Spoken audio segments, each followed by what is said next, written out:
so Gaji pè mí ó normal láti ṣe pé tọ́rọ̀ show bá ṣẹlẹ̀ ó lẹ́nìkan ló send sáwọn wọ́n máa ṣe damage control ó normal nínú conversation mi àti wọn tájọ sọ̀rọ̀ èmi mọ̀ páwọn ló pè wọ́n lè máa gbọ́n sìn mo mọ̀ páwọn ni mo kàn pretend pé mi ò páwọn ni ìgbà tí mo ní pé Gaji ló fẹ́ pè mí ni mo gba wọn recording so mo mọ̀ páwọn ni so kì í ṣe pé mo mọ̀ mọ́ record bọ̀dá Gaji ẹ má bínú mo mọ̀ pé yìí mo pretend pé hello àwọn wo nìyẹn ta ló ń sọ̀rọ̀ ó lóun Gaji so because mo fẹ́ kó dá orúkọ ẹ̀ kó tó di pé ó bẹ̀rẹ̀ sí sọ̀rọ̀ ni so Gaji pè mí ìgbà tí Gaji pè mí mo pretend pé mi mọ̀ páwọn ni àwọn Gaji ní iṣẹ́ wà ní nọ́mbà mo ní ní ọmọ ẹ̀yìn ó ga Gaji ìjọ tí ọ̀rọ̀ wá ọjọ́ gbèsè bá ti ṣẹlẹ̀ òun lè máa ń pè nǹkan kan wọ́n ní àwọn ọ̀nà send voice message show mi sáwọn bla bla ṣàjọ sọ̀rọ̀ wọ́n wá ní ìyálájẹ́ ṣé mo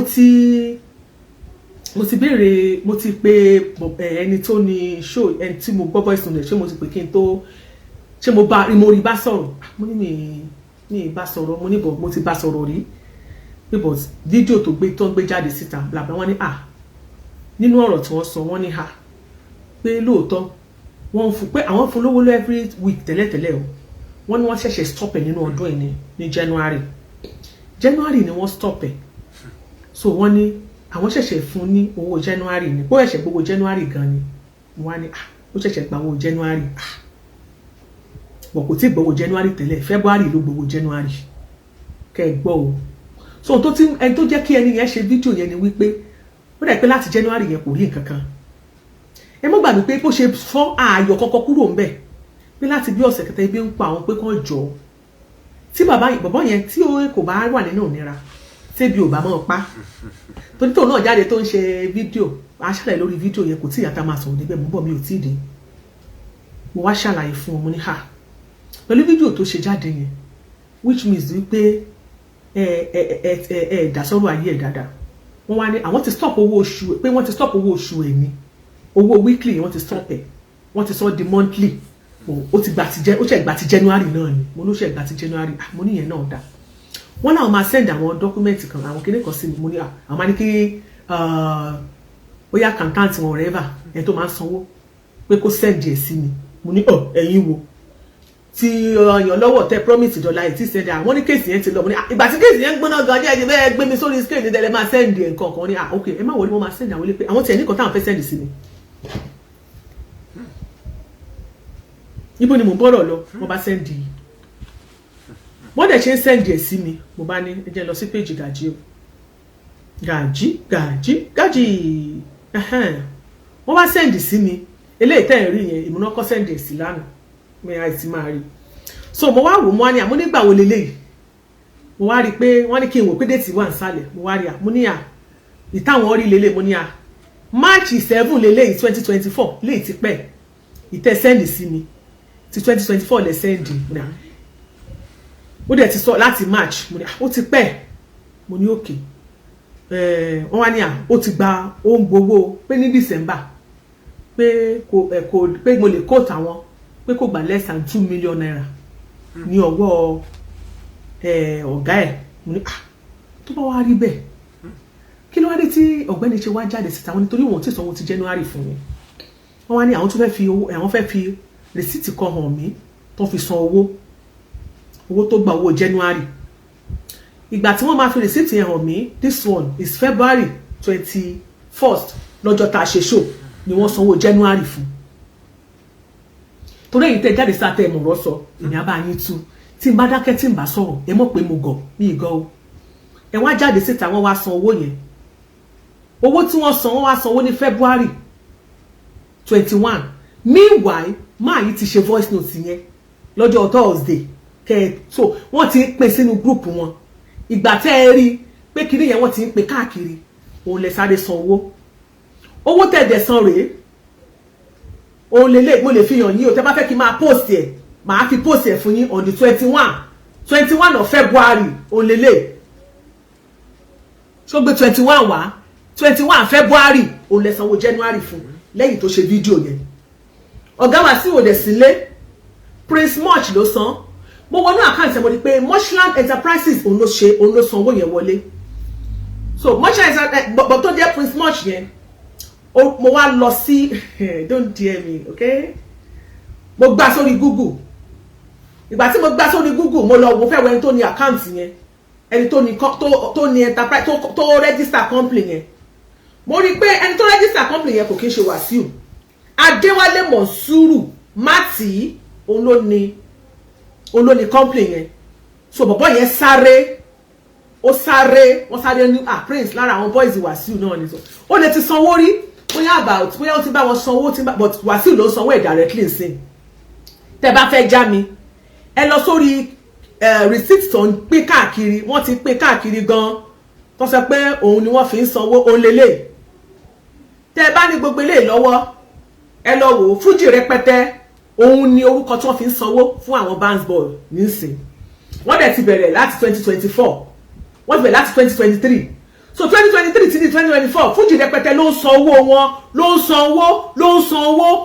gbogbo owó àwọn band boy, gbogbo tó wọ́n late jáde tó sọ pé owó táwọn ń san, Fuji Rẹpẹtẹ yẹn ló ń san. But nígbà tí ọ̀rọ̀ problem fídíò tá a post yẹn, tó ti sọ pé ó ti di okùn tá a sọ májá lọ́rùn ni, tí ò ṣe é jẹ, tí ò dẹ̀ gbọ́dọ̀ jù kúrò bẹ́ẹ̀. Wọ́n sáré ní kí Prince lọ gbé owó yẹn wọlé. Ó gbé owó yẹn wọlé ní ọdún 21. Owó January ló sọ ní February 21. Fídíò yẹn ti jáde. Ẹ wá fi, so wọ́n gbé yẹn káàkiri. Okay, wọ́n lọ ti sanwó January. Lẹ́yìn ìgbà náà, another receipt tún wá jáde sí, ẹ wá lọ sísàlẹ̀ list tó ń gbé káàkiri yẹn. Ẹ jọ̀ọ́ ẹ bá mi gbójú ayọ̀ sókè. Ó wà káàkiri, wà lórí social media. Tẹ́ bá rí list yẹn ó gùn báyìí. Tẹ́ bá wá lọ sísàlẹ̀ payment for 2025.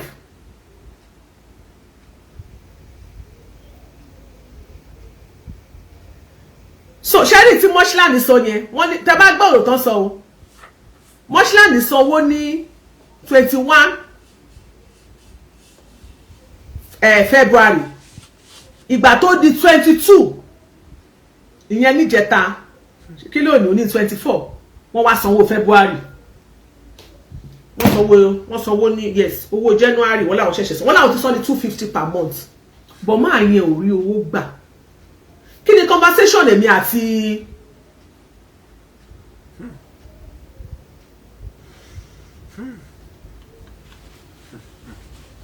mo mọ̀ náà, mo mọ̀ ṣe Mọ́ṣíláàní ti san rí, but Wasiu ti ní wọ́n dàgbà jù wá lọ. Kó àwọn gbogbo ètò ẹ̀kọ́ jọ lélẹ̀, ẹ mọ̀ pa àgọ̀. Tẹ́ bá lè fún wa ní list tẹ́ fi sọ pé wọ́n fi ń san owó, tẹ́ dẹ̀ fún wa ní list tó ń lọ bí 30 payments tó jẹ́ the same account ló gbé jáde. Tá bá rẹ̀ ọkàn tó bá yàtọ̀, a máa question ẹ̀. That is lórí social media láwa náà, ẹ gbàgbé ẹ̀. Mọ́ṣíláàní san owó rí kò sanwó, mo báwo ló ṣe jẹ́ ní ọ̀dọ̀ yín. A mọ̀ bó ṣe jẹ́, ṣùgbọ́n àní máa ṣe bí Prince ni, mo mọ̀ dáadáa, ẹ gbàgbé ẹ̀. Nípa story, nípa bó ṣe jẹ́, ẹ kọ́kọ́ fìyẹn sókè. Ṣé wá rí àní kẹ́ máa gbé gbogbo ẹ̀, kẹ́ máa parọ́, kẹ́ máa ṣe, no, ká má sọ pé ẹ̀ parọ́, kẹ́ máa ṣe damage control. Ó normal. Ṣé understand? Ìyẹn lọ lápá abẹ yẹn. Láàárín ọ̀rọ̀ tèmi àti, let's go back to àárín ọ̀rọ̀ tèmi àti Gàjí sọ. Ìgbà tèmi àti Gàjí sọ̀rọ̀ débi kan, mo ní Gàjí. Mo ní ṣé mọ̀ wípé ìpèdè ní January olólè sọ fún ẹgbẹ́ jáde náà. Ẹ sọ fún wa. Èmi ò máa, ẹyẹ tẹ́ bá ti san, ẹ bá ti gbé jáde. Màá play voice note. Ẹ máa gbọ́ tán sọ pé owó January tán san, mi ò kí ń parọ́. Tó wọ́n sọ pé more than 2 million ló gbà ní December. Mi ò mọ̀ bóyá ó gba 2 million náà. Gbogbo a máa play voice note wọn náà, a máa padà fi confirm. Mo ń bọ̀, mi ò tí ì dé. So ìgbà tèmi àti wọ́n jọ sọ, mo wá sọ pé mo ní Gàjí. Mo ní ó yẹ kẹ́ ẹ reach out sí Ramon. Ọ̀gbẹ́ni Ramoni. God bless you, my sister. Paid in January. Yìí tó sọ pé wọ́n san ní January tó sọ yẹn sẹ́, wọ́n gbà máa ṣàlàyé fún yín. Ìgbà tí wọ́n fà mí ní receipt, wọ́n send ẹ̀ sí mi nígbà tèmi àti Gàjí jọ sọ̀rọ̀. Èyí tí wọ́n send sí mi ni mò ń sọ fún yín. Recently, eléyìí flow lórí social media. So I saw it this morning. Ó dẹ̀ kí wọ́n send ẹ̀ lánàá, ibi tí lọ bí iṣẹ́ mo ti drop phone mi. Nínú màá play voice note tí wọ́n máa fi confirm nǹkan tó sọ. Because it was paid 21-22. Wọ́n dẹ̀ sọ fún wa wípé owó January làwọn san ẹ máa gbọ́ látẹnu wọn èmi kọ́ ni mo máa sọ bẹ́ẹ̀ ẹ listen sí wọn nǹkan tó bá ti sọ ẹ jẹ́ ká ohun nǹkan tó bá ti sọ ni ẹ jẹ́ ká mú dání o ẹ jọ̀ọ́ nítorí ìtọ́lọ́hun nǹkan tó bá ti sọ ohun tó bá ti jábọ̀ lẹ́nu wọn ọ̀tọ̀ ni pé kéèyàn print kìíní síta because ilé ìtẹ́ print síta yẹn sìn bóyá ẹ fi kún bóyá ẹ yọ kúrò mẹ́ẹ̀ we don't know torórúkọ ẹnìkan ní gbogbo ilé ìtẹ́ kọ̀lẹ́ gbé jáde ta ló ṣe ilé ìjẹ́bi statement of account ni ṣe bóbò lórí ìkànnì táwa ẹ lè gbé ẹ lè print kẹ́ gbé gbogbo ẹ̀ jáde síta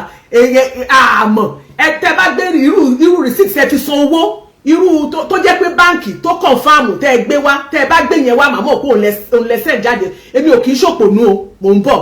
so tẹ́ bá rí ti January tẹ́ rí ti gbogbo èyí tí wọ́n send sí èmi ẹ jẹ́ kí n lọ wá receipt yẹn let me go to my gallery ẹ jẹ́ lọ sórí gallery mi èyí tí wọ́n gbé wá wọ́n sọ èyí tó confam ẹ̀ pé yes àwọn ń sọ wọ́n gbé gbogbo ẹ̀ wá wọ́n jẹ́ kí n rí èyí tí ẹ bá ti gbé payment ẹ̀ wá tẹ́ ẹ gbé owó ẹ̀ wá ẹ jọ̀ọ́ nítorí tọ́lọ́ ẹ má bínú o ní sùúrù jàre fóònù yìí ní sùúrù èyí tí wọ́n gbé wá ta ló send sí mi nu wọn Gàjí ò send ẹ ẹ jẹ́ òwe tí Gàjí send ok bọ̀bọ̀ kan wà tó ń halẹ̀ mọ́ mi ẹ jẹ́ kí n bóyá bọ̀bọ̀ yẹn ló send ẹ bọ̀bọ̀ tó ń halẹ̀ mọ́ mi yẹn ò gbórúkọ ẹ jáde wait my okay ẹ jẹ́ bóyá bọ̀bọ̀ yẹn send receipt yẹn bọ̀bọ̀ yẹn kò send ẹ tó wá pé ìwé eléyìí tí Gàjí send yìí o lè bá send sí mi màá gba payment yẹn wọlé bọ̀kọ́ tẹ bá ti sọ fún wa náà wá máa gbà wọlé mi ò bá yín argue ṣe gẹ́ mi ò bá yín argue but ẹ táìpù ẹ̀ jáde ṣé mo wá jókòó nù ni mi ò dẹ̀ bá yín argue pé rọ́ lẹ pa adẹ́rẹ́ ẹ mú ìsìtì ẹ̀ jáde fún wa ẹ ṣe bẹ́ẹ̀ gbélé ìjáde tẹ̀sán ẹ sáré gbélé ìjáde náà ṣé mi mọ̀ nǹkan tí mò ń sọ ni ẹ máa tanra yín ìgbà tẹ́ gbé yẹn náà jáde mi ò kúkú bá yín argue mo gbà tọwọ́ tẹsẹ̀ náà ni pé mo ń bọ̀ ẹnìkan tún send the receipt ẹ má bínú ẹ̀yin tèmi méjì ló wà lọ́wọ́ ok mi mo rí ẹni lára àwọn tó oríṣiríṣi àwọn tó ń pè mí tó ń kó receipt ránṣẹ́ ẹ wò wọ́n fi receipt bọ́n ṣe sanwó transfer on the 21st 22nd wọ́n send ẹ̀ ti January 1st yẹn wọ́n send ẹ̀ máa padà clarify àárín yẹn ẹ rán mi létí a ṣe padà bọ̀ lórí ẹ̀ àti kúrò o ìgbà tèmi àti wọn àjọsọ mo ní ó yẹ kẹ́ reach out sí o mo nítorí pé bóyá gap ti wà ohun tó mú kó ṣerú fídíò yẹn mo nítorí kò yẹ kó ṣe wọ́n ní pé àwọn inú bí àwọn oníbàásọ mo ní ẹ má ṣe bẹ́ẹ̀ ẹ calm down wọ́n níbo àwọn àtìyàwó ẹ̀ máa ń sọ mo ní sẹ́pẹ̀ yẹn àti ìyàwó sọ bọ̀ ẹ try láti reach out sí mo nítorí pé ó yẹ kẹ́ mọ̀ pé ó ń ṣiṣẹ́ fún yín bó ṣe ń ṣiṣẹ́ fún yín yẹn ó yẹ kẹ́ mọ̀ wípé ipò tí Ọlọ́run fún Wasiu sí ìyẹn ká pa wọ́n ní gbogbo ayé lórílẹ̀‐èdè Nàìjíríà yìí mo ní gbogbo fẹ́ kẹ́ mọ̀ wípé ó lè lọ sí ilé ìwòsàn kó dẹ̀ bá wọn ṣe bí abi low scheme kó tiẹ̀ jẹ́ bí health insurance kìíní medical kan kó tiẹ̀ bá wọn ṣe wọ́n wá ní ó ń ṣe tẹ́lẹ̀ o wọ́n ló ti stop ẹ̀ mo ní kí ló tó fi stop ẹ̀ wọ́n nítorí pé Àyànkúnlé nígbà táyànkúnlé sọ wípé wọ́n transfer ẹ̀jẹ̀ mo ní Gàjí ẹ mọ́ gbé yẹn wá o ìjọ wa ni tàyànkúnlé ṣẹlẹ̀ mo ní Àyànkúnlé bí láti ẹ̀ ní Àyànkúnlé jáde síta mo ní but nígbà tó lọ sí fídíò tí mo post that was 2021 2022 tó lọ sí London ó gbé àga ń jókòó ní mo ló ti ń sick tipẹ́ London tó lọ ní 2022 mo ló jókòó ṣé 21 22 mo ló jókòó ní náà gbogbo ògbà yẹn lẹ̀ bá tiẹ̀ sọ pé mo ní tẹ́ bá tiẹ̀ fẹ́ ṣe kọkò nídìí kó jẹ́ private doctor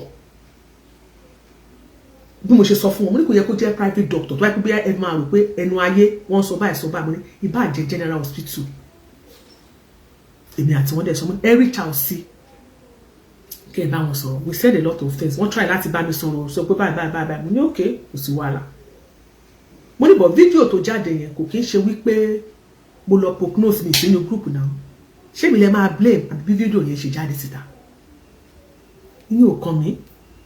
ní taari nìyẹn a sọ a lot of things a dẹ̀ fìdí ọ̀rọ̀ mo nínú point kan sọ pé àwọn ò ní bá sọ̀rọ̀ wọ́n sọ̀rọ̀ kan pé àwọn ò fẹ́ bá sọ̀rọ̀ pé fídíò tó ṣe é bẹ́ẹ̀ àwọn pé àfi tó bá lọ ṣe fídíò mi mo ní òkè ẹ bá sọ̀rọ̀ ẹ ṣáà lọ bá sọ̀rọ̀ kí gáàpù má wà so èyí mọ̀ pé wọn ò bí da kó má ṣe fídíò láti change voice yìí ṣọ́ndádù rẹ̀ sí ní kẹ́ẹ̀pẹ́ ni àbí ó fojú lásán sọ ni gbogbo èèyàn ni ó wà sán lórí bí àyàn lọ́wọ́ ni àwa mọ̀ pé kò lẹ́nu ẹ̀ bọ̀tì nímọ̀ yìí pé ìta àti ẹ̀ tí bá sọ síta yìí ṣe ń gbọ́rọ̀ mi yóò padà sí sóore nínú ayé ẹ̀ lánàá alánàá ṣe ń gbọ́ ní àná alánàá ṣé lánàá àbí ìjẹta àwọn kan pè mí bá ṣe parí show yẹn ẹnìkan pè mí ó sọ pé òun fẹ́ pé ọkùnrin tẹ́ gbé wá sórí show yẹn tẹ́ sọ̀rọ̀ ẹ̀ yẹn olówó oúnjẹ kọ́ ló nídìí ó ló nídìí ìtọ́jú bó ń ṣe wò gan pé borí pẹ̀lú bẹ́ṣíìtì yẹn kì í ṣe hospital gidi ni ẹni yẹn wà pé ṣe hospital ló wájà kò sí lọ́spítù wípé o máa foot bill Ramon Ojubanire pé kó lọ sí hospital gidi the man call me from UK wọ́n bá mi sọ̀rọ̀ wọ́n send message sí mo wá pè wọ́n á ní káwọn fún mi ṣe gbogbo àwọn máa fún kó lọ kó a ní láti mọ̀ nǹkan tó ń ṣe ó gbà ti gba ìtọ́jú pé àgbọ̀dọ̀ máa wòran báyìí pé kò gbọ́dọ̀ bàjẹ́ kó tó pé àwọn èèyàn máa sọ pé mo ní àgbọ̀dọ̀ accept mi ò fẹ́ bá sọ̀rọ̀ tẹ́lẹ̀ mo wà force láti pe Ojubanire ṣùgbọ́n kò tán WhatsApp ẹ̀ let me go back to my phone Ramoni mo wá pè nọ́mbà fóònù ẹ̀ lélẹ̀ mo mẹ́sì tí mo fọwọ́ bu ẹ máa rí o ẹ máa rí miss call mi ń bẹ̀ ní sùúrù miss call mi nìyẹn lórí ẹ̀ ṣe ti rí miss call lórí ẹ̀ miss call lórí téńté lórí ẹ̀ yẹn mo wá pe Ramoni mo wá ní mo ní someone is ready to pay for your medical bills he said he wants you to visit a good hospital I'm trying to connect you with him good morning tèmi nìyẹn that was yesterday morning gbàtẹ́mi àti wọn tí mo ṣe dé láti fi ṣẹ́ bá mi mo dẹ̀ ṣe night kí n tó sùn let me get in touch with him ẹni yẹn mo sọ fún wọn pé mo máa gbé wọn wọlé sórí WhatsApp so that máa connect wọn wọn á jọ sọ̀rọ̀ á ní nọ́mbà wọn lọ́wọ́ hospital bá fẹ́ lọ bí wọn níbi tán fẹ́ bí akóyọ UCH ní àbí loot àbí whatever anywhere tó bá fẹ́ lọ máa yẹn lóun ready láti full beat yẹn foot bill yẹn so ìgbà tí mo wá bá sọ̀rọ̀ tí mo wá pè tí kò lọ mo wá rí pé ó ti pa fóònù ẹ̀ kò sí ní WhatsApp mo wá drop message gbà tí mo drop message èmi ti drop message yẹn so bí 3:16 lọ́dọ̀ tí wá ń bì ilẹ̀ ti mọ́ Nàìjíríà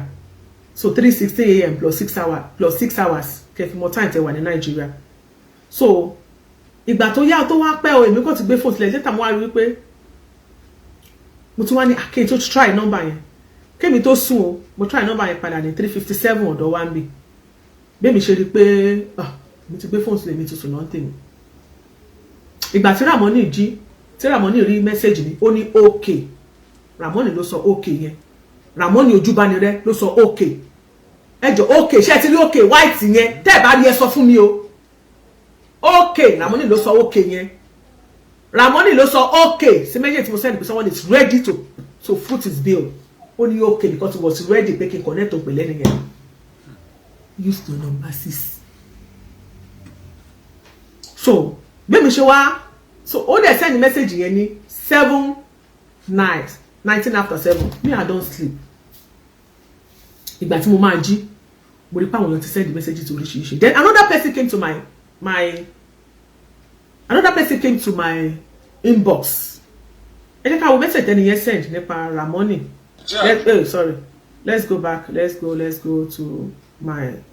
mo jẹ́ kí n reduce volume yà nídìí kí message máa wọlé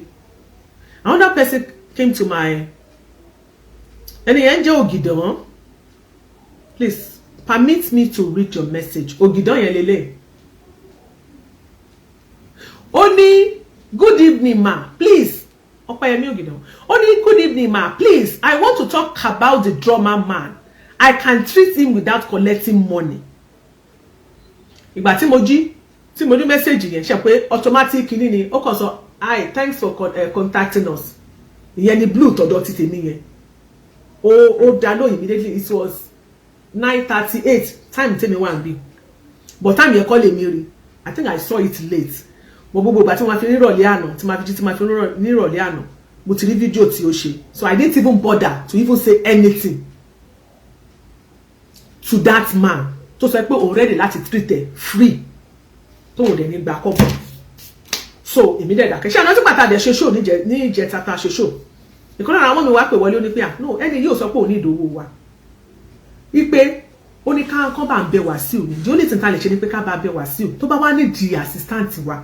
tó bá ṣe fídíò mi tó bá ní gbogbo ọmọ Nàìjíríà rere ẹ gbà mí o ẹ jọ̀ọ́ ẹ ràn mí lọ́wọ́ that one is another thing entirely she understand accepted and they feel more síbẹ̀ but when people calling me people are calling me pé Yalaje let's contribute we want to do this let's help this man out go kini ko gbàtẹ́ mi ìdáwọn lóhùn pé ẹ jẹ́ ká kọ́kọ́ wo nǹkan tó máa ṣẹlẹ̀ because a gbọ́dọ̀ máa ṣáájú ẹlẹ́ẹ̀dẹ́ pé débi tá a bá yẹ wa dé no mi ò ṣe bí kò sórí ẹ̀dẹ́ mọ́ fún yàn so when I was Mọ́mí Ọlájídé Olúkẹ́mi God bless you ma so ìgbà tí mo ti wálẹ̀ tó sọ pé o máa foot bill wọ́n pé if someone is ready to foot the bill okay fine yeah we can start from there tó ẹ kó bá ready but ó depend lórí ẹni yẹn so when I sent the message to him he said tó rí message mi ó ní nọ́mbà mi lọ́wọ́ it wasn't a strange message èmi àti a strange number yẹn láti communicate àti fi sọ̀rọ̀ kò yé yín number yẹn ó padà pè mí sí ẹgbọ́n òun ẹ̀ padà lánàá same number náà ló fi padà pè mí nígbà tèmi àti ẹ̀ sọ̀rọ̀ so he has my number it's not that kókó ní number mi so èmi náà ní number so ó mọ̀ pé mi ni so tẹ́ bá dẹ̀ wo WhatsApp mi mẹ́rin orúkọ tó wà ń bẹ máa ṣòyà Alájẹ courtroom so ẹ dẹ̀ máa rí aṣọ mi costume mi wà ń bẹ so ó mọ̀ pé mi ni ẹ kọ́ fìyẹn sí ẹgbẹ́ kan because ẹ bá wo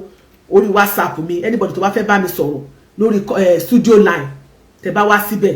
ẹ máa rí wípé ó máa gbé àbí ẹ̀yin tẹ́ ń pè mí àbẹ́ ẹ jẹ́ lọ sórí ẹ̀ ẹ máa rí wípé ẹ máa rí Ìyálájé courtroom bẹ́ẹ̀ ó máa gbé wá fún yín má jàgbọ́ àbí kàn ṣe máa ń sọ kọ̀kọ̀ òsì bẹ́ẹ̀ òun lélẹ̀ ẹ kúrò jàre ó máa gbé Ìyálájé courtroom wá ṣé ti rí sister Tóyìn mọ́mí Tóyìn Adéníkẹ́ so ó mọ̀ pé mi ni and he responded ó reply mi pé okay gbogbo tí mo wá gbọ́ gbogbo fídíò tó padà ṣe yẹn èmi náà ṣe kí ni mo step down mo ní yes definitely bí ta fẹ́ gbin ẹ̀pà sí ẹ̀pà ti wù ń bẹ̀ fídíò yẹn èyí tí bọ̀bọ̀ yẹn kọ́kọ́ ṣe ẹ jẹ́ kémi àti yín jọ rò ó tó wá pé lóòótọ́ bọ̀bọ̀ yẹn wà òkè táyé tí nǹkan kò ṣe tó wà òkè tó rówó jẹun tó rówó san medical bills ṣó máa ṣe voice note yẹn láàrin èmi àti yín then kí relationship tó wà láàrin òun gangan àtọ̀gẹ́ ẹ̀ why tí Ramoni ò ṣe voice note kó send ẹ̀ sí captain band captain wọn kó ní captain bá mi send ẹ̀ sọ́gà ó send ẹ̀ sí general pé gbogbo ó ti wulẹ̀ gbé sáyé pé ẹ bá mi bẹ ọ̀gá mi ó ní captain bá mi bẹ ọ̀gá mi ó gbé sí group ni so ó yẹ kó wá máa àwọn tó bẹ́ẹ̀ gbé síta ló yẹ kó wá máa pariwo mọ́ àtẹ̀yìn tẹ̀ ń gbẹ́nu yín nígbèkúgbè pé ẹnìkan ó gbé jáde ó ṣe kí ni báwo ló ṣe dọ́wọ́ tèmi báwo ètè bá wá dórí Facebook àwọn tó wá post ẹ̀ èmi cross èmi pẹ̀lú Ìyálájé courtroom àbí àwọn kan post ẹ̀ tí ò ní Ìyálájé courtroom níbẹ̀ o definitely post tèmi kọ́ àwọn náà ní lọ́wọ́ wọ́n post ẹ̀ rí yẹn ok ìyẹn wà lọ so ẹ jẹ́ wá padà sí orí ọ̀rọ̀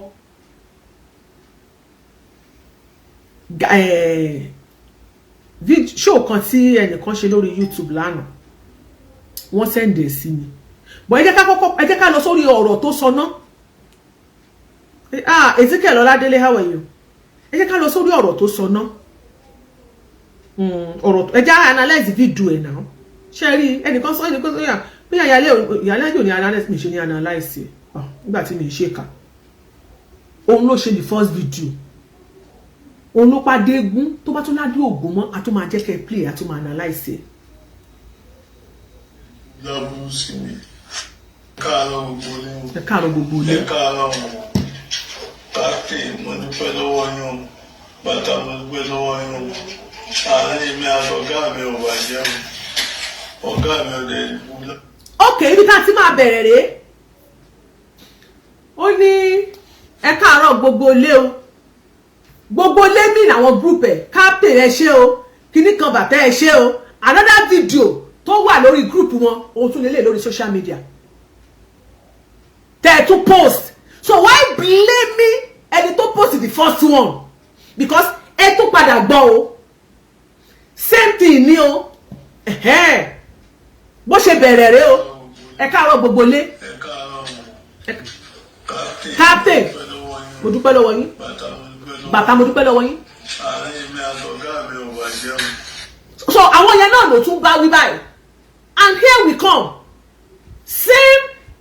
platform tó lóun jù sí, òun náà ló tún lóun jù sí báyìí. Òun wọ́n tún dá padà sórí social media fún wa.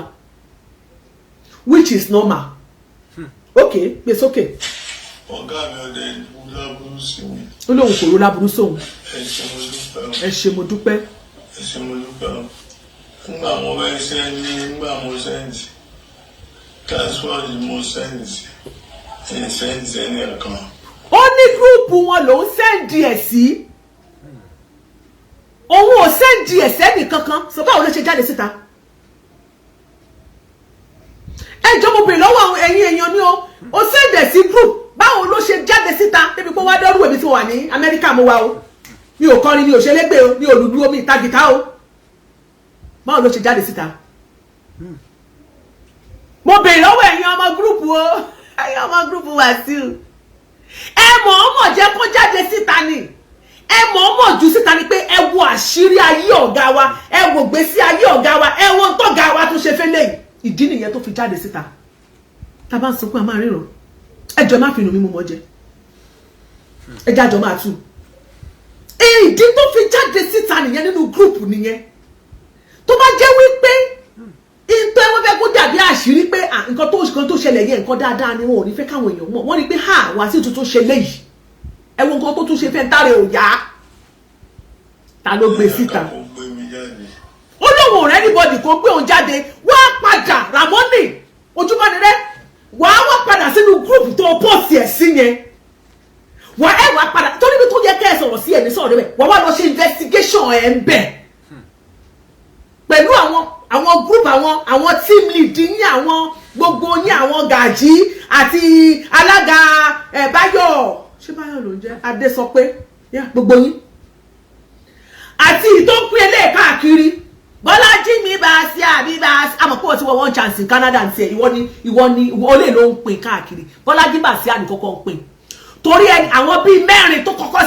tí wọ́n kọ́kọ́ sẹ́ndì ẹ̀ sí mi mo bèrè pé ta ló sẹ́ndì ẹ̀ gbóná tí ni wọ́n ní Bọ́lájí bá sí àlò sẹ́ndì ẹ̀ sẹ́ndì kan ó ní major distributor ẹ pẹ́ bèrè tó ṣé ẹrù bí mi ìmọ̀ ni mo bọ̀ mi ò tí ì dé ẹ jẹ́ ká analyze ẹ̀ a máa sọ àfẹ́ kí máa ikú ni ṣé ò tá a ṣe àṣẹ pé káyé ẹ̀ bàjẹ́ no ẹnìkan ni wọ́n ti Wasiu ṣé mi mo ti Wasiu àbí àwọn bad boys ẹ̀ ló ti Wasiu àbí what are you telling me báwo ló ṣe dọ́wọ́ ìyá lájẹ ṣé mi mo ti Wasiu ní àbí ọ̀rọ̀ rádáadáa wo lẹ̀ ń sọ lẹ́nu iná wọ́n ti Wasiu ní the blogger the speaker she is not doing any investigation mo post fídíò téèyàn fẹnu ara ẹ̀ sọ ẹni mo parọ́ ṣé mo parọ́ nìyẹn mi tó sọ analyze la sọ ìlé lórí ṣé mi lè ní wíkẹ́ẹ̀dì àbáwọn band boys tí Wasiu bá ṣe dáadáa láàrin àwọn band boys ẹ̀ ṣé irú fídíò ìṣó yẹ kó jáde síta mo béèrè ní o tí Wasiu bá jẹ́ èèyàn dáadáa tó ń ṣe ojúṣe láàrin àwọn band boys ẹ̀ I am asking you this question ṣé béèrè ò fàjà ṣó yẹ kí fídíò yìí jáde síta láàrin ẹgbẹ́ láàrin igun tẹ́ kóra yín jọ so ṣé èmi ló yẹ kẹ́ máa fort tó bá jẹ́ personal ẹjọ́ no we say this is becoming personal I don't understand what kind of personal what kind of question don't say anything ọ̀rẹ́ tó wà mọ̀ kó fẹ́ enjoy show yìí màá block yẹ kó yá dákẹ́ kó mọ̀rọ̀ tó wà máa sọ ẹ lọ béèrè lára yín tó bá wà personal tó don't come to the social media kẹ́ máa béèrè question lọ́wọ́ wa báwo ló ṣe dánwò tiwa gúrùpù yín da ẹgbẹ́ yín da ẹ̀rẹ́gbẹ́ wọn bí ẹ̀rẹ́gbẹ́ wọn bí ẹ̀yin tẹ́ ń ṣe ẹgbẹ́ yín jàtijàti ẹ̀rẹ́gbẹ́ wọn bí ẹgbẹ́ wọn náà nù ní gbẹ́gbẹ́ yín tẹ́ kó jọ náà nìyẹn so kí ni problem tẹ́ fi wá ń tẹ́ torí bí tó yẹ kẹ́ ẹ sọ̀rọ̀ sí báwo ló ṣe jáde síta. Ṣé mi ni mo hate Wasiu àbí Wasiu kó lọ tún àárín òun àtàwọn band boys ẹ̀ ṣe? You don't understand, are you not getting it? So that nǹkan míì tó bá tún jáde lọ́jọ́ iwájú tó tún wọnú gúrùpù yẹn tẹ́ ẹ fẹ́ kó jáde síta kò ní máa jáde síta. Ẹ̀yin ló yẹ kẹ́ ẹ tún lè yín ṣe now. Why blaming somebody? Why blaming me for your own mistake or for your own problem in your group? Are you not getting it? Kò kọ́ mi now. Why tó fi jáde síta? Torí ẹ wọ́n dùn yín nítorí pé àṣírí yẹn tú síta. Ó ń dùn yín nítorí pé nǹkan tẹ́ ẹ fẹ́ káwọn èèyàn mọ̀ ayé padà mọ̀ nǹkan tó ń dùn yín nìyẹn ẹ̀ẹ́dẹ̀ ní ìdẹ̀ correction ló yẹ kẹ́ ẹ ṣe. Ṣé ní bẹ́ẹ̀ ṣe ń ṣe damage control yẹn wà láì ó normal, mi ò ní problem pẹ̀lú ẹ̀. Ọlọ́run Jésù mi máa láyé gbọ́ ó normal. Bí nǹkan bá ṣẹlẹ̀ yẹn máa sáré jáde bó ṣe pé mi náà ọ̀tá mi ló bá ṣẹlẹ̀ sí náà máa sáré jáde máa sáré ṣe paparazzi damage control ó normal, ayé ò fọ́rú ẹ̀ kù. So why they wọ́n sọ pé àwọn speaker kan àwọn kan jáde àwọn kan náà sọ̀rọ̀ wọ́n ṣe investigation àwọn blogger wọ́n fẹ́ bà lórúkọ jẹ́ ta ló bà lórúkọ jẹ́? Àwọn báàdì ló ń sẹ́ndì ẹ̀ sí ó lóun ò rán yàn ṣẹ́ owó tó fẹ́ bá àárín òun àtọ̀gá àjọ olóhùn mọ̀ òun àtọ̀gá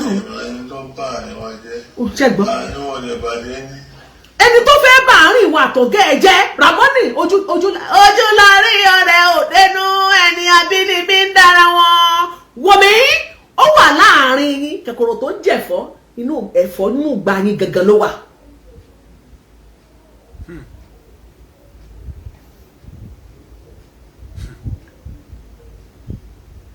Kòkòrò tó ń jẹ̀fọ́ inú ẹ̀fọ́ ló wà àárín yín náà ló wà. So why tẹ́ fi ń jáde síta káwọn kan gbé jáde síta ṣó yẹ káwọn á rí ni ṣó yẹ kó jáde síta ṣó yẹ kó ti máa show forwarded many times.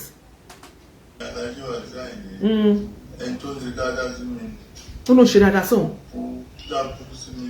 ó ní kò ṣe lábúrú sóun ó lọ́nà òun ní bá tiẹ̀ jẹ́.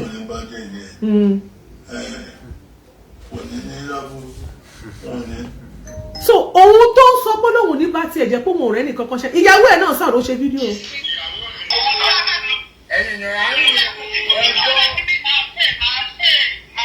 Ẹgbọ́n ibi dáadáa Gàjí ni wọ́n ti sẹ́ndì 250,000 owó last month láti jẹta. Ẹ gbọ́rọ̀ mi o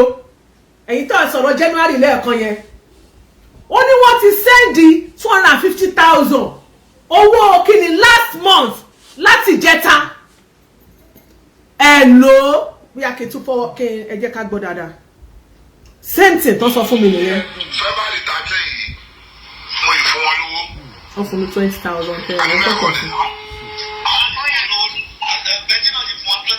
Ẹnìkan náà fún 20,000 ní ìjẹun. Wọ́n ti sẹ́ẹ̀dì tó fi owó last month wọ́n sẹ́ẹ̀dì sí wọn lánàá bí jẹta. So kí ló tẹ́ bí sọ pé wọ́n sẹ́ẹ̀dì wọ́n kan January? Ẹ̀yin èèyàn kò lè ṣe é ṣe báyìí wọ́n dẹ̀ gbé kíní wá fún yín wọ́n print ẹ̀ jáde fún yín ẹ̀yin náà dẹ̀ ti sáré gbàgbọ́ ẹ̀jẹ̀ ń gba líìsì gbọ́. Tí mi bá máa mú yàn díẹ̀ báyìí ni mi ò ní láti palantia. Owó last month wọ́n ní wọ́n ti send ẹ̀ ní jẹta that was the one I said they sent on the 21st of February owó January. Ẹ lò ó bóyá kí n tún rewind ẹ̀ fún yín. So wọ́n gbé líìsì wá sí wọ́n sẹ́ni ní sẹ́pẹ́ àwọn náà gbowó gba 350 ní January mo lé mi ò ní gbà wọlé táyì bá gbà wọlé ẹ̀ gbà wọlé fine but mi ò fẹ́ argue but nítorí ọ̀rọ̀ táwọn èèyàn sọ lẹ́fẹ́ kí n máa argue. Nǹkan téèyàn bá sọ bó nípa bá ṣe pé bẹ́ẹ̀ ni mo ṣe máa bá pè bọ̀ kó ní tẹ́ má fi pè bóyá ẹnìkan tẹ́ bá ti wá jáde tẹ́ wá ń threaten tẹ́ wá ń send message ìwọ́n ń threaten mi ni Ọlọ́run ju ẹ́pọ̀ gbé Nàìjíríà kìnnìkan gbogbo àwọn tó ń threaten phone number tó ń threaten mi ó wà ní 08096590234 08096590234 tí n bá fẹ́ track ẹ̀ máa track ẹ̀ down má dí ẹ̀mí rárá máa track ẹ̀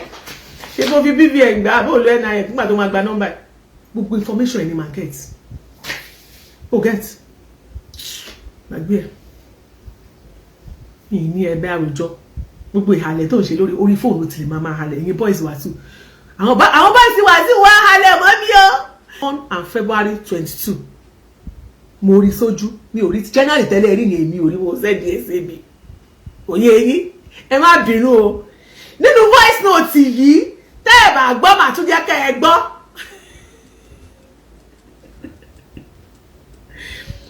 But tí iṣẹ́ nìkan sọ ní jẹ́ ẹ̀kọ́ tí mo sọ ni wípé mi ní wọ́n sanwó January but list tẹ́lẹ̀ wò yẹn tẹ́ ní wọ́n sàn kan ní January kó san 350 mo ń ṣe clarification àárín yẹn fún yín ni wọ́n sanwó January lóòótọ́ wọ́n ti san wọ́n san lọ́jọ́ tí voice note jáde wọ́n san ní February 21 2025 wọ́n sanwó February ní ọjọ́ kejì February 22 2025 wọ́n wá tún sanwó February so wọ́n sanwó January ká ní wọ́n sanwó gbogbo bí sọ̀rọ̀ bí kéèyàn sanwó January lánàá kó sanwó February lónìí bẹ́ẹ̀ ni payment yẹn ṣe rí so dídì yẹn tẹ́ pé talákọ̀ọ́kọ́ tẹ́ ẹ sọ pé wọ́n fi so exist wọ́n ní wọ́n sanwó yẹn dídì tèmi ò ṣe gbà wọlé ẹ má bínú o ẹ̀yin bóyá ó lè rí bẹ́ẹ̀ lóòótọ́ ṣùgbọ́n ọ̀rọ̀ tó bá sọ lèmi fi kò yé yín èmi ò kí ń parọ́ ní téèyàn bá sọ ẹ jẹ́ ká sọ bẹ́ẹ̀ tá a bá rí confirmation ní kẹ́ jẹ́ ká mú dání èmi ẹ má bínú o confirmation ni mo mú dání o ó yá.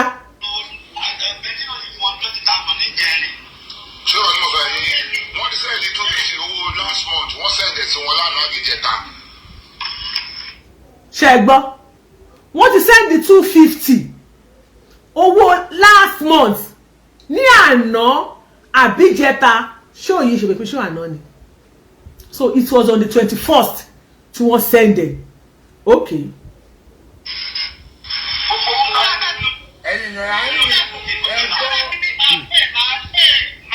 ẹgbọ́n ibi dáadáa gàjí ni wọ́n ti send 250,000 owó January last month láti jẹta ẹgbọ́n nǹkan tí ọmọ àbá yẹn sọ tó ní káwọn bá tèrè wọn á pẹ́ jọ. wọn ò tí ì rí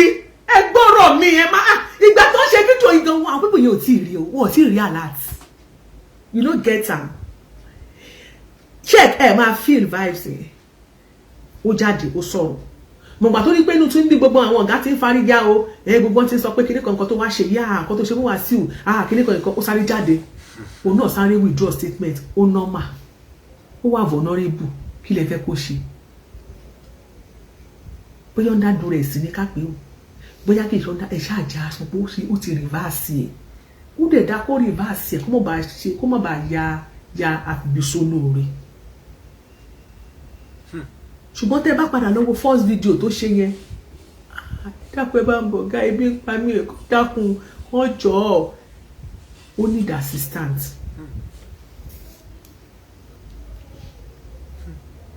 get ó need assistant ṣùgbọ́n pàtó ọlọ́run dẹ̀ ti wá ní pé kẹ́ sáyé rọ́ọ̀ṣì mo bọ̀ ọlọ́run dẹ̀ ti pé kẹ́ sáyé san January February tẹ́ sáyé san láàrin ọjọ́ méjì 500 ti wọ́wọ́ ẹ̀ ó yẹ atẹ́gùn ti fẹ́ sí ó ní láti change voice orí ti change ìlú gbọ́dọ̀ yí padà ní ó normal so kẹ́ni kan sọ́kẹ́ ìyálàjẹ ọkùnrin ẹ̀gọ́ náà mú ẹ ó ti ṣe fídíò mi wá ṣé mi ni mo sọ ta lákọ̀ọ́kọ́ ni àbí wọ́n ní láti ẹ̀ ló ṣe ta lákọ̀ọ́kọ́ ni ó yẹ kó yé yín náà ó normal ẹ tó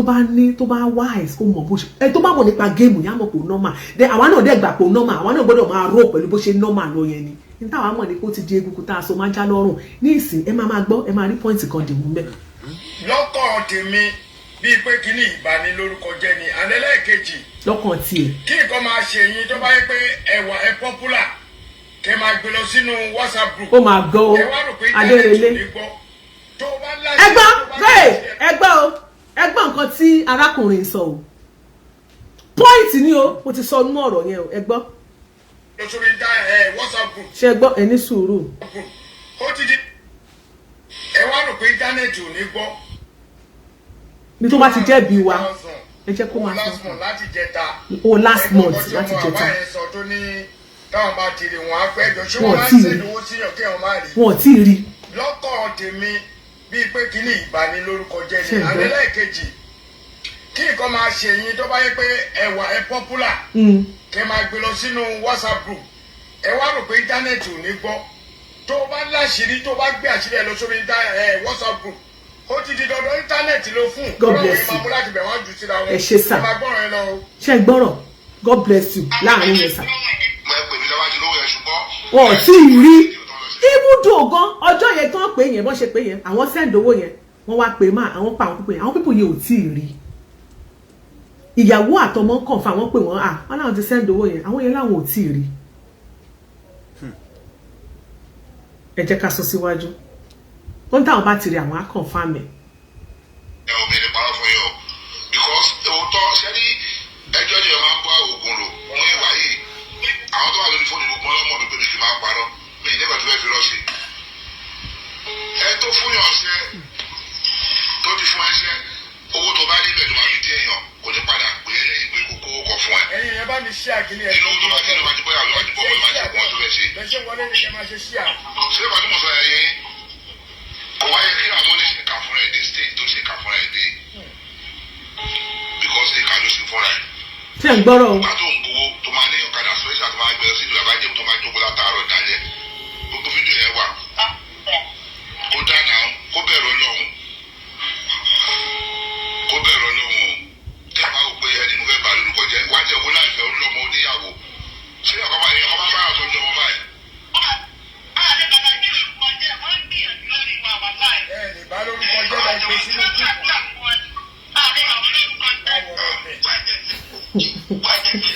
àmọ́ ó fẹ́ ṣe fún wọn lẹ̀.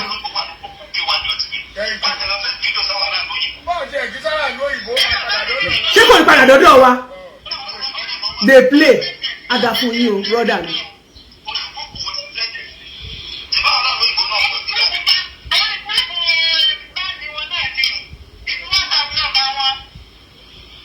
group.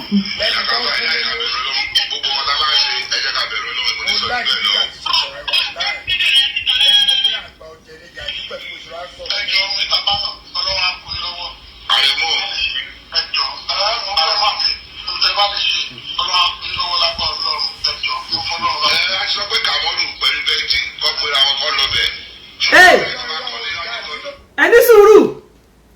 ó láwọn ti sọ pé Kàmọ́rù àti Bẹ́ńjí kọ́ pera wọn jọ kí wọ́n lọ bẹ̀ statement mi pé wọ́n ti abandon máa yẹn gan for long.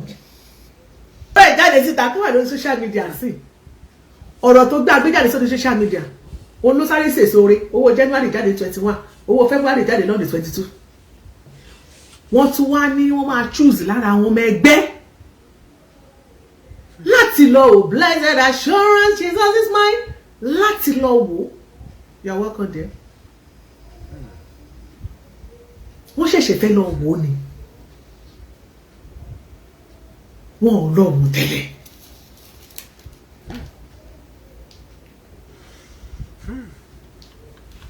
ṣe bí ọ̀rọ̀ tẹ́ sọ là ń bá yín interpret tó bá yá sí wọn ní alájẹ ṣe bí gbogbo alájọ ń fetí ara wa gbọ́ ẹ jọ̀ọ́ ẹ má bínú o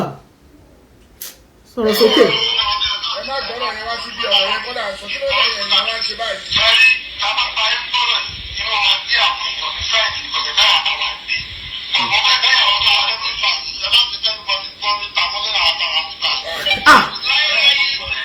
láyéláyé ṣe é tún gbọ́ wọ́n ní ẹ má jẹ́ kẹ́ni anybody gbọ́ níta lọ́rọ̀ táwọn sọ kẹ́lẹ́kẹ́lẹ́ ọ̀rọ̀ mẹ́yẹ̀ kẹ́ni anybody gbọ́ níta yàtọ̀ sí àwa tá a wà ń bí ṣé a ti gbọ́ ni ṣẹ́yìn gbọ́ nǹkan kan ni wọ́n ní kẹ́ má jẹ́ kẹ́ni anybody gbọ́ ṣẹ́yìn ti gbọ́ nǹkan ni ẹ gbọ́ nǹkan kan náà kò tí ì sí ń ta o ẹ máa sọ̀rọ̀ lọ́jàre dey play.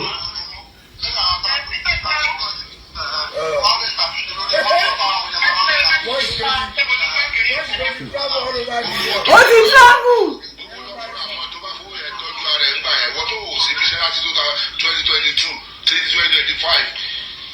àwọn èèyàn dẹ̀ sẹ́ni fídíò ẹ̀ sí wọn pé owó tó ń fún ẹ bàbá Ìjẹ̀bú ló fi ń ta ìyá ara káwùsà yìí náà mọ̀ ẹ má bùnà lọ́ọ̀ mọ́ra. bàbá Ìjẹ̀bú ló ń ta àdá sẹ́yìn ọmọlé wọ́n wá sọ owó yẹn di every month ń sìn 250,000 lọ́ọ́ fún every month 250,000 lọ́ọ́ fún every month ń sìn bí kókò ṣe wá bí iṣẹ́ tó ó wá láti 2022 àbí 2010 kí ni yóò ti wá bí iṣẹ́ last. ìyàwó ní 2024 ìyàwó ní 2024 kì í ṣe 2022 or 2023 ìyàwó 2024.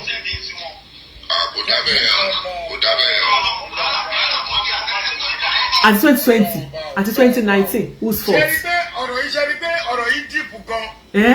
ẹ̀yin yẹn bá mi ṣí àkíní iṣẹ́ rí nǹkan tó máa ń bí mi nù ní pé jẹ́ ìbàjẹ́ olórin kan tó bá jẹ́ Òṣùpá náà gbé wá bí tó ṣe bàjẹ́ ibi tó ti ṣe bàjẹ́ ẹ máa bọ́ bẹ̀ tó bá jẹ́ Pàṣọ náà gbé wá bí tó ṣe bàjẹ́ ẹ máa bọ́ bẹ̀ tó bá jẹ́ K1 The Ultimate náà gbé wá tó jẹ́ pé ìbàjẹ́ ìnáwó ṣe máa bọ́ bẹ̀ bọ́ ibi tó ti ṣe bàjẹ́ tí wọ́n sìn ó là ń sọ yìí ẹ ṣí ẹ kí àwọn èèyàn rí ẹ̀yin náà gbọ́ ọ̀rọ̀ à ń gbọ́ jàre àmọ̀rú ẹ gbọ́ ọ̀rọ̀ ẹ̀yin náà gbọ́ ọ̀rọ̀ ẹ gbọ́ ọ̀rọ̀ táwọn èèyàn ń sọ lẹ́nu ẹ gbọ́ sí wọn ní over 1 million ló ti gbà ní December ó dẹ̀ bọ́ sórí jáde ló dẹ̀ sunkún lórí WhatsApp ẹbí ta ni ẹ̀rù báwọn èèyàn ò ní gbọ́. á dá fún yín o. ìbéèrè mi rè o àṣàgàfúlà gbogbo àwa tá à ń sọ̀rọ̀ ẹ jẹ́ ká máa ṣọ́ra ṣe o lórí ọ̀rọ̀ sísọ Ọlọ́run ní jẹ́ kọ́ náà kó bẹ́ẹ̀ lómi èmi ṣe bá ní sùúrù náà ẹni tó sìkì lásán. ṣáwa ni àbẹ́ tó sìkì tó fẹ́ nu ara ẹ̀ sọ̀rọ̀. èló wà ní àwọn báńdì K1 ń gbà ẹ mọ̀ o kò sẹ́ tó lè mọ̀ àwa lè ti gbọ́ ọ̀pọ̀ àní sọ ọjọ́ ọ̀rọ̀ máa tó dé. ẹ tún wá gbọ́ nǹkan lára àwọn báńdì lówó táwọn tó ń pa nínú báńdì. wọ́n lọ ń fún un nínú owó báńdì ó sọ nínú fídíò yẹn mo wá ń padà bọ̀ lórí ọ̀rọ̀ gúrùpù tó gbé jáde yẹn ìgbà tí èmi àti Gàjí ń sọ̀rọ̀ lánàá ẹ jẹ́ tí wá tó play another voice note kan tó jáde nínú gúrùpù yẹn fún yín kò ṣẹ̀ṣẹ̀ jáde o mo ti ní lọ́wọ́ láti last year tó ti jáde ló ti wà lọ́wọ́ mi láti December tẹ́ ní láti ṣiṣẹ́ tẹ́ máa pariwo kì í ṣe àwọn tí ó wà ní àwọn tó bá gbé ọ̀rọ̀ yín jáde síta àwọn kọ́ lẹ́ máa blame ẹ máa lọ ṣe assignment yín nínú ilé ní last year ọ̀gbẹ́ni kan wà tó ń jẹ́ ṣé ọdún ewu àbí nǹkan náà ló ń jẹ́ mo sọ sórí máa yẹn rí nígbà tí ọ̀rọ̀ bàbá àyàn ọlọ́wọ̀ tó ṣẹlẹ̀ mo lẹ́nìkan win visa lottery lára àwọn band boys bàbá K1 mo ní ṣùgbọ́n nígbà tí wọ́n sọ pé n ta rí gbọ́ ni wípé wọ́n nígbà tó lọ bá K1 fún assistant ìyẹn ni àkó má wọrí òun assist òun má wọrí màá ra kíní fún yà visa lottery gbogbo wa àtàwọn family ẹ̀ lọ́wọ́ ẹ̀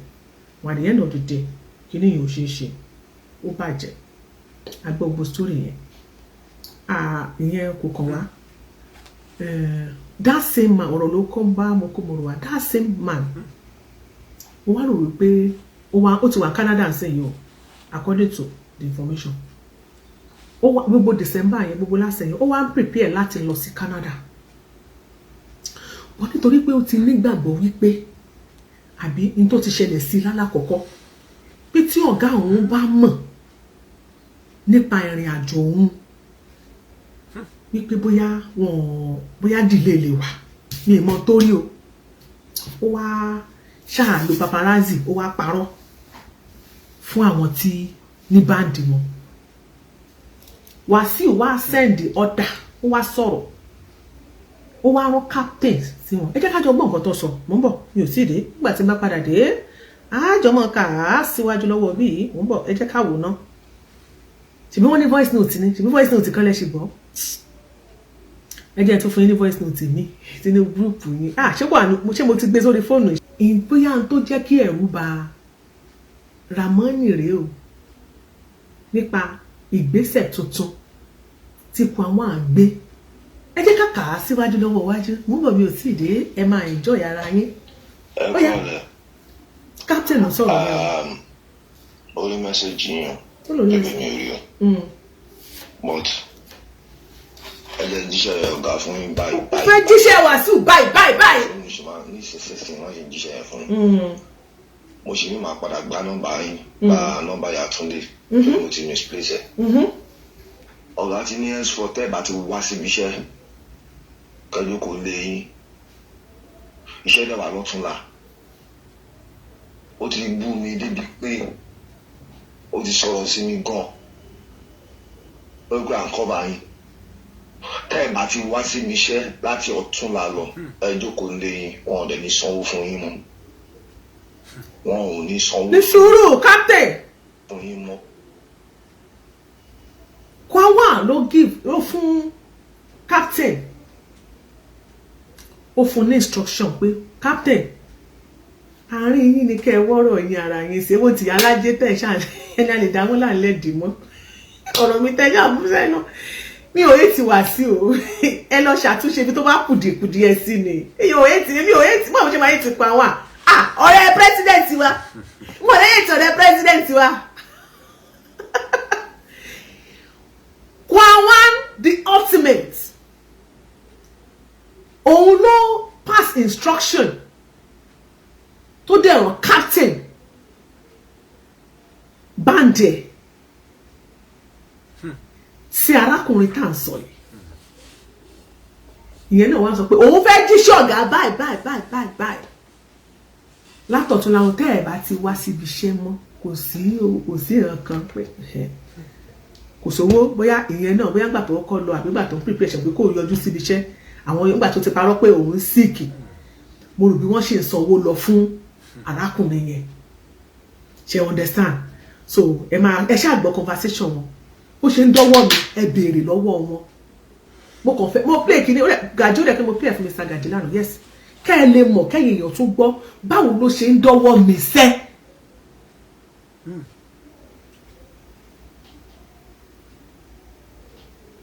bó ṣe ń dọ́wọ́ mi ni kẹ́ bá mi béèrè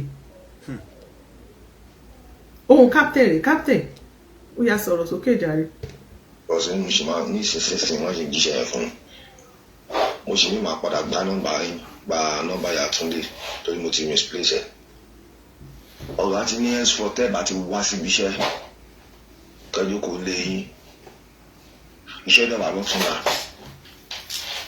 ó ti bú mi débi pé ó ti sọ̀rọ̀ sí mi gan ó gbé àǹkọ́bà yín tẹ́ bá ti wá síbi iṣẹ́ láti ọ̀túnla lọ ẹjú kò lé yín wọn ò lè ní sanwó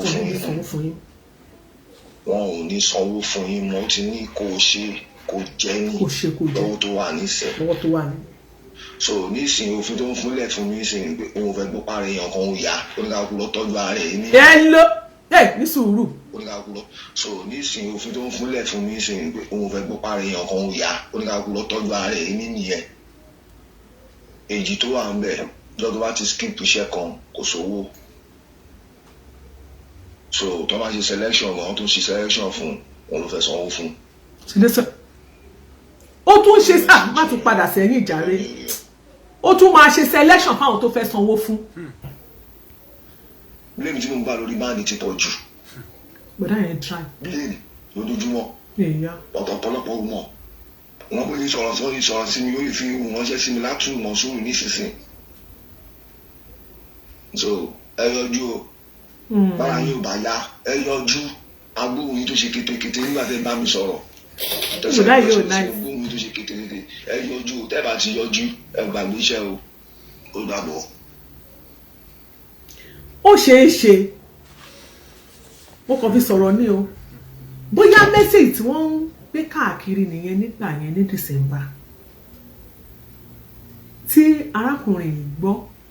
tóun náà rí mo kàn fi sọ̀rọ̀ ní mi ò mọ̀ mo ló ṣeé ṣe o kóun náà máa rò pé àbí nígbà tó wò tètè yọ bí àwọn òde sanwó fún wọn ọ̀rọ̀ yìí náà láàrin àwọn mẹ́mbà ni ṣùgbọ́n gbà tá a gbọ́ àfi gbígbọ́ ṣaláì gbọ́ pé àwọn ni oníkàkùn ló mọ̀ bó ṣe ń ràn nù ẹgbẹ́ ẹ̀ mo plé ẹ̀ ní kẹ́ ẹ lè mọ̀ wípé ibi tá a máa ń jókòó sí náà rí táwọn ọ̀rọ̀ ti máa wá bá wa inú ilé yín ni kẹ́ ẹ wò dáadáa kẹ́ ẹ tó ṣe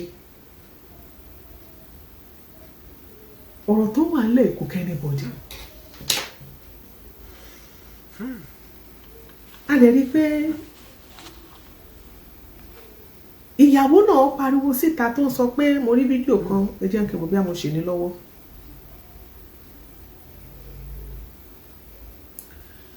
ẹjọ́ ẹnìkan béèrè lọ́wọ́ mi pé kí n wá bá nǹkan chọ́ọ̀chì why will you ask me to come and build your church for you báwo tèmi ṣe jẹ́ tí mo sọ pé ra mi níyàwó ilé àbí mo ní prophetess àbí pastor ni please don't send such a message to me anymore kí wọ́n bá yín kọ́ church ní church members ni nothing Adamu face no go see for this gate ṣá ẹ jẹ́ kí n wò bí ta ló send message yẹn sí mi o ó dẹ̀ pé woman bọ̀bọ̀ tó ń bú mi yẹn ni tó ń threaten ok nọ́mbà ẹ̀ ní ẹ jẹ́ kí n wò bóyá ọ̀nà kò sẹ́ni tìyàwó ni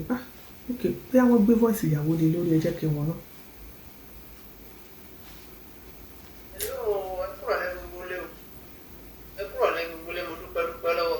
ó dẹ̀ kú nílé. gbogbo oníyàn tó gbà mo dúpẹ́ lọ́wọ́ yín. ìyàwó rẹ̀ nígbà wọn ti rí 500. látòrí aláàjì Àyìndé Wasiu ọmọ Ojúsàpọ̀n Ọláníjẹ̀bú olórí ọmọ ọba. yes sir. onídẹni àná o àmín. onídẹni ẹ̀yìn o. àmín. ó ṣe òkú tọ́jú wa gbogbo pátá ń ṣe lórí wa kò ní já sásán o gbogbo ẹ̀yin báńdì ẹni rírù rẹ o ẹkú àdúntì wa ẹkú akitiyan wa o tó bá kú lórí rẹ kò ní bọ́ sórí yín kò ní bọ́ sórí àwọn ọmọ yín àtayá yín o mo dúpẹ́ lọ́wọ́ yín látòrí kápítẹ̀ ọmọ ológo kápítẹ̀ bàtà Alhaji Gaji mo dúpẹ́ lọ́wọ́ gbogbo yín pátápátá mi ìyẹn nìkan kan sílẹ̀ o ẹ ṣe ẹkú àdúntì ẹkú akitiyan kò ní dá sórí tiyín náà o gbogbo àwọn tán pòsì àárín wọn sẹ o wọn pẹ látìgbà tó ti wà nílé o wọn kọ́ rẹ o wọn fún ní 15 àwọn 15 àrùn sẹ́sì o wọ́n wá ń gbé jáde láì jẹ́ pé ó sọ pé kábọ̀ ń gbé òun jáde kábọ̀ mọ́ tọrọ owó kò rán wọn sẹ́ o Alhaji Wasiu Ayinde ọmọ Ojúsàpọ̀n Ọláníjẹ̀bú òde ó ní dẹni àná o Ọlọ́run ní bókọ̀ rẹ jẹ́ o ókọ̀ rẹ tó ti ga pé ó ní dẹni àná ó ní dẹni ilẹ̀ o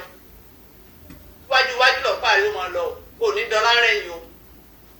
ṣé o kó akitiyan lórí wa o ṣé o ẹ pẹ̀ fún wa o ẹ kó wa jẹ̀pẹ́ o. so fídíò tí wọ́n ṣe yìí tó láwọn ọ̀rẹ́ anybody ń ṣe kó gbá wọn jáde kó ṣe kinní kan lẹ́yìn tí wọ́n ti ṣe meeting tí wọ́n ti pè yá yẹn wọlé lẹ́ẹ̀kan tó lóun ò tí ì rówó